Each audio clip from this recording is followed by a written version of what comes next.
तो नमस्कार दोस्तों, मैं नीरज स्वागत करता हूं आपका डीएनडी क्लासेस में। और इस वीडियो में हम शुरुआत करने वाले हैं द्विस्तंभीय रोकड़ बही को, जिसको बैंक स्तंभीय रोकड़ बही भी कहा जाता है। और इसको बैंक स्तंभीय रोकड़ बही इसलिए कहा जाता है या द्विस्तंभीय रोकड़ बही इसलिए कहा जाता है क्योंकि इसके अंदर अमाउंट के कितने कॉलम होते हैं? 2 कॉलम होते हैं। देखो यहाँ पर गौर से, यहाँ पर हमने अमाउंट के 2 कॉलम बनाए हैं मेरे दोस्तों। एक कॉलम तो कैश का बनाया है और एक कॉलम क्या बनाया है? बैंक का बनाया है। ऐसे क्रेडिट साइड में भी एक कॉलम कैश का बनाया और एक कॉलम क्या बनाया? बैंक का बनाया।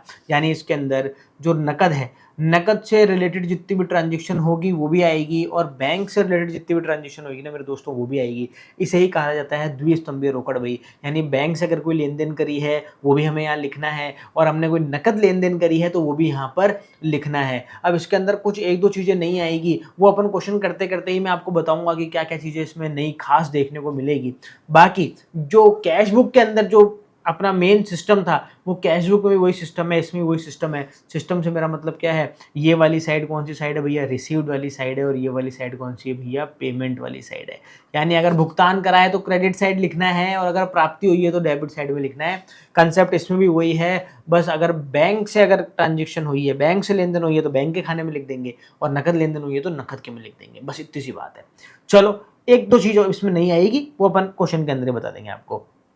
तो यहाँ पर मैंने उठाया आपकी एनसीईआरटी बुक का क्वेश्चन नंबर 4। तो यहाँ पर देखो क्या बोल रहा है, पहली तारीख को यहाँ पर हम यहाँ पर डेट डाल लेते हैं भैया 2017 और महीना चल रहा है इसका दिसंबर। तो ये दे रहा है मेरे दोस्तों 1 दिसंबर। और 1 दिसंबर क्या बोल रहा है? रोकड़ से व्यवसाय आरंभ करा। यहाँ पर इसने क्या करा? रोकड़ लगाया, रोकड़ लगा के व्यवसाय क्या करा? प्रारंभ करा। तो जो रोकड़ लगाते हैं बिजनेस में उसे हम क्या बोलते हैं भैया? कैपिटल बोलते हैं। तो यहाँ पर हम क्या लिखेंगे? यहाँ पर लिखेंगे भैया टू कैपिटल, प्राप्ति वाली साइड लिखेंगे क्योंकि बिजनेस में पैसा प्राप्त हुआ है। ठीक है। और कैश दिया है ना इसने, इसलिए हम कैश के कॉलम में कितना लिख देंगे मेरे दोस्तों? 80,000 रुपये लिख देंगे। और बैंक के कॉलम में क्या लगा देंगे? डैश। अभी बैंक के अंदर कोई पैसा नहीं है। आगे बढ़ते हैं। देखो यहाँ पर 4 तारीख को ये बोलता है कि बैंक में नकद जमा कराए। अब देखो यहाँ पर एक चीज ध्यान रखना कि एक तो बैंक में हम क्या कराएंगे भैया? जमा कराएंगे। यानी हम किसको क्या बोलेंगे भैया? डिपॉजिट कराना बैंक के अंदर। और एक बैंक से विड्रू करेंगे। विड्रू करना मतलब होता है बैंक से निकालना। हम क्या कर रहे हैं? बैंक से पैसा निकाल रहे हैं, पर किसके यूज के लिए? अपने व्यवसाय के अगर काम के लिए हम पैसा जमा कराते हैं और व्यवसाय के ही काम के लिए अगर पैसा निकालते हैं तो ये दोनों एंट्री को हम बोलेंगे भैया कॉन्ट्रा एंट्री। क्या बोलेंगे? इसे हम बोलेंगे कॉन्ट्रा एंट्री। कॉन्ट्रा एंट्री का मतलब हो गया ये जो एंट्री है ना, ये एंट्री हम कैश बुक की डेबिट साइड में भी लिखेंगे। दो साइड है कैश बुक की, एक डेबिट साइड है, एक क्रेडिट साइड है। हम डेबिट साइड भी लिखेंगे और क्रेडिट साइड भी लिखेंगे, दोनों साइड में लिखेंगे इसको। इसीलिए हम क्या बोलेंगे? Contra entry. बस फर्क इतना रहेगा कि एक साइड तो हम बैंक के कॉलम में लिखेंगे और एक साइड कैश के कॉलम में लिखेंगे, या फिर इस साइड बैंक के कॉलम में लिखेंगे तो इस साइड में किसके कॉलम में लिखेंगे? कैश के कॉलम में लिखेंगे। ये डिपेंड करता है कि आपने पैसा निकाला है या पैसा जमा कराया है। तो यहाँ पर एक जो नई चीज आती है वो नई चीज ये आती है मेरे दोस्तों कॉन्ट्रा एंट्री। तो कोई आपसे पूछे कॉन्ट्रा एंट्री क्या होती है? तो कॉन्ट्रा एंट्री क्या होती है कि जब आप जो व्यवसाय का पैसा है वो आप क्या करते हो? बैंक अकाउंट में जमा कराते हो या फिर बैंक अकाउंट से पैसा अपने व्यवसाय के लिए निकालते हो, वो एंट्री को कॉन्ट्रा एंट्री कहा जाता है क्योंकि यह खातों की दोनों तरफ इसकी एंट्री की जाएगी। तो यहाँ पर हम क्या करेंगे? देखो यहाँ पर क्या कराया इसने? पैसा बैंक में क्या कराया? जमा कराया है। देखो जमा कराने की सबसे पहले हमारे को क्या करनी पड़ेगी? जनरल एंट्री बनानी पड़ेगी। देखो जमा कराने की एंट्री क्या होती है? पैसा जमा कराने की एंट्री होती है बैंक के अंदर bank account debit to cash. ये आप पहले जनरल एंट्री के अंदर पढ़ के आ चुके हैं। तो देखो हमने क्या करा? बैंक को करा डेबिट और कैश को क्या करा? क्रेडिट। कैश का आगे क्या लिखा है? टू लिखा है। तो हम क्या करते हैं? देखो इधर टू साइड में जाके इधर क्या लिख देते हैं भैया?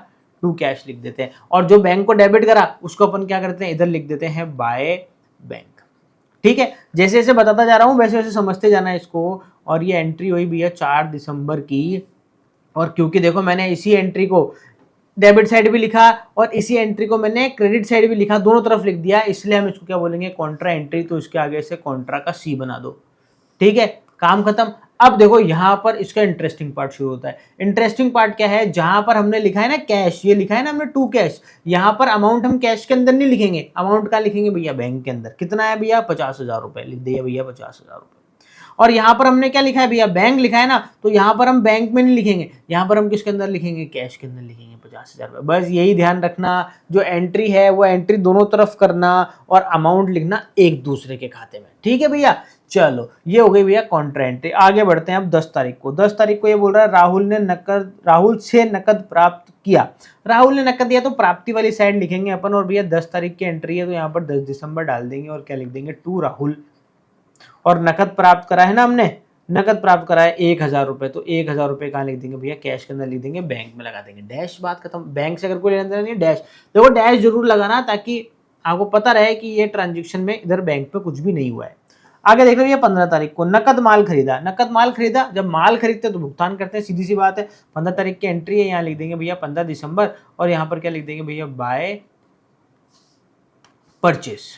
माल खरीदा है ना, तो बाय आ जाएगा भैया परचेस। और हमने क्या खरीदा, नकद में खरीदा है, इसलिए 8000 रुपये क्या लिखेंगे, कैश में, बैंक में, फिर से डैश लगा देंगे। ठीक है, आगे बढ़ते हैं भैया। देखो यहाँ पर 22 तारीख को, तो 22 तारीख को ये बोल रहा है चेक देकर माल खरीदा। अब की बार हमने फिर से माल खरीदा, पर अब की बार हमने नकद भुगतान नहीं करा, अब की बार हमें बदले में क्या दिया भैया, चेक दिया है। अब जब हम चेक देंगे ना तो उसका भुगतान कौन करेगा, बैंक करेगा। तो देखो सबसे पहले तो पेमेंट वाली साइड में लिखते हैं क्योंकि भुगतान कर रहे हैं हम, तो यहाँ पर क्या आ जाएगा भैया 22 दिसंबर। यहाँ पर क्या लिख देंगे भैया, वापस से बाय परचेज, क्योंकि माल हमने यहाँ पर भी खरीदा है, अब की बार नकद नहीं खरीदा इसलिए नकद में लगा देंगे डैश। हमने चेक काटा है इसलिए इसको भुगतान कौन करेगा, बैंक करेगा, तो बैंक के खाते में लिख देंगे भैया कितना, 10,000। चलो भैया ठीक है, यहाँ पर 22 तारीख की एंट्री होगी। इसके बाद में हम बात करते हैं, आगे बढ़ते हैं भैया 25 तारीख को।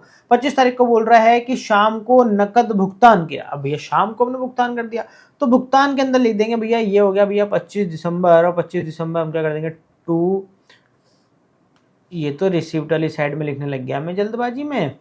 इधर देखो रिसिप्ट वाली साइड नहीं, पेमेंट वाली साइड में आ जाएगा। शाम को नकद भुगतान करा ना, हाँ, तो देखो 25 दिसंबर को हम क्या कर देंगे, बाय शाम।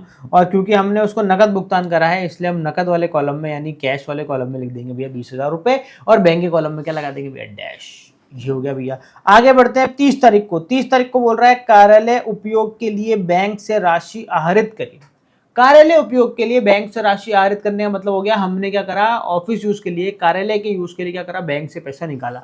अब देखो मैंने अभी भी आपको बोला था कि पैसा जमा कराने की भी कॉन्ट्रा एंट्री होती है और पैसा निकालने की भी एंट्री क्या होती है, कॉन्ट्रा एंट्री होती है। तो यहाँ पर देखो एंट्री क्या होगी, पैसा निकालने की एंट्री होगी मेरे दोस्तों, cash account debit to bank. अब देखो यहाँ पर कैश तो हो रहा है डेबिट, और टू क्या हो रहा है, बैंक, यानी क्रेडिट क्या हो रहा है, बैंक। तो देखो यहां पर लिख देंगे भैया टू बैंक, और कैश हो रहा था ना डेबिट, यहां लिख देंगे भैया बाय कैश। डेट डाल देते भैया, डेट क्या आएगी, 30 तारीख है यहाँ पर, तो हम यहाँ डालते भैया 30 दिसंबर, और इधर भी कितना लिख देंगे, 30 दिसंबर। दोनों तरफ हमने लिख दिया, और ये एंट्री होगी हमारी कॉन्ट्रा एंट्री, इसलिए इसके आगे क्या लिख देंगे मेरे दोस्तों, कॉन्ट्रा लिख देंगे। अब क्या करें भैया आगे, अब देखो क्रॉस में लिखनी है अमाउंट, क्रॉस में लिखनी है मतलब जहाँ बैंक लिखा है वहां तो हम लिखेंगे कैश में, और जहाँ कैश लिखा है वहां लिखेंगे बैंक में। तो यहाँ पर सबसे पहले अपन ने बैंक लिखा है तो हम क्या करेंगे, कैश के कॉलम में लिख देंगे भैया 2000 रुपये, और बैंक में लगा देंगे डैश। और यहाँ पर हमने कैश लिखा है तो कैश में लगा देंगे डैश, और बैंक में कितना लिख देंगे भैया 2000 रुपये। यही है आपकी कॉन्ट्रा एंट्री। ये अगर आपने सीख ली तो समझ लो तुम्हारे को द्विस्तंभ रोकड़ भाई समझ में आ गई पूरी अच्छे तरीके से। आगे देखो भैया, आगे क्या बोल रहा है, चेक से किराए का भुगतान करा। ठीक है भैया, भुगतान वाले कॉलम में कर देंगे, भुगतान कर दिया तो भैया ये लो क्या आ जाएगा, यहाँ पर हमने किराया दिया है ना तो हम ये क्या लिख देंगे, बाय रेंट लिख देंगे, और हमने चेक से दिया है तो हमारा पैसा बैंक अकाउंट से कटेगा, इसलिए बैंक के खाते में लिख देंगे भैया 1000 रुपये। और इस तरीके से हमने क्या कर लिया, क्वेश्चन के जितने भी बिंदु थे, जितने भी पॉइंट थे, वो सारे के सारे क्या कर दिए, यहाँ पर लिख दिए हैं। अब मेरे दोस्तों पॉइंट तो लिख दिए, अब 2 लाइनें छोड़ के क्या करना है, इसकी टोटल लगानी है। तो 2 लाइनें क्या करो, छोड़ो, और उसकी क्या लगाओ, टोटल। मेरे साथ साथ में करते रहा करो तुम, जब भी मैं यहाँ पर वीडियो अगर आप देख रहे हो ना तो क्या करो, अपने पेन पेंसिल कॉपी रबड़ सब साथ में लेके बैठो, ठीक है ना।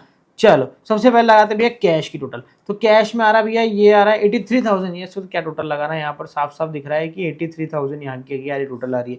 इधर भी कितना लिख दो, 83 लिख दो, क्योंकि मुझे पता है कि क्रेडिट साइड की टोटल कमी आने वाली है। देखो लगा के बता देता हूँ, 50,000 दे रखा है, उसमें 8,000 जोड़ देंगे, उसमें 20,000 जोड़ देंगे, तो यहाँ पर आ रही है 78,000 टोटल आ रही है। कम आ रही है ना, कितनी कम आ रही है, 83,000 में से क्या करते हैं, इसको माइनस कर देते हैं मेरे दोस्तों। 5,000 रुपये कैश का क्या निकल रहा है, यहाँ पर बैलेंस निकल रहा है। तो हम यहाँ पर क्या कर देंगे, देखो यहाँ पर हम लिख देंगे बाय बैलेंस CD, और इसके आगे क्या लिख देंगे, बैलेंसिंग फिगर। 5,000 रुपये क्या निकला, आपका बैलेंस निकला है किसका, कैश का। अब हम निकाल लेते हैं भैया बैंक का। तो बैंक का किधर भी निकल सकता है, पर फिलहाल इस क्वेश्चन में मुझे नजर आ रहा है जो टोटल है वो डेबिट साइड की ज़्यादा है, तो 50,000 रुपये हम इधर लिख देंगे और 50,000 रुपये ही इधर लिख देंगे। और यहाँ पर कितना है 13,000 रुपये, तो हम क्या करते हैं 50,000 में से माइनस कर देते हैं भैया 13,000 रुपये, तो यहाँ पर 37,000 आपका क्या हो गया मेरे दोस्तों, बैंक का बैलेंस भी यहाँ पर आ गया। आंसर चेक कर लेते हैं, बिल्कुल सही आंसर है यहाँ पर।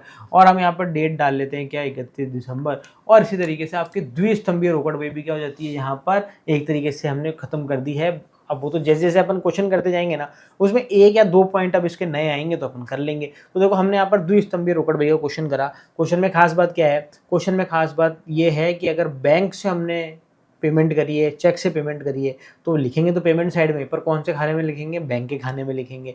और अगर नकद दिया है तो नकद के खाने में लिख देंगे। ठीक है, एक जो इसमें सबसे इंपॉर्टेंट जो खास बात है वो ये है कि एक कॉन्ट्रा एंट्री होती है, वो कॉन्ट्रा एंट्री के अंदर क्या करना होता है, हमें दोनों ही तरफ क्या करना पड़ता है, उसकी लिखना पड़ता है। हमारे को डेबिट साइड भी लिखना पड़ता है और क्रेडिट साइड भी लिखना पड़ता है। और जमा कराने की एंट्री और पैसा निकालने की एंट्री, सिर्फ ये दो ही की ही कॉन्ट्रा एंट्री होगी। अगर हम कोई और चीज जमा कराएंगे, जैसे अगर हम चेक जमा कराएंगे बैंक के अंदर, तो उसकी कोई कॉन्ट्रा एंट्री नहीं होगी।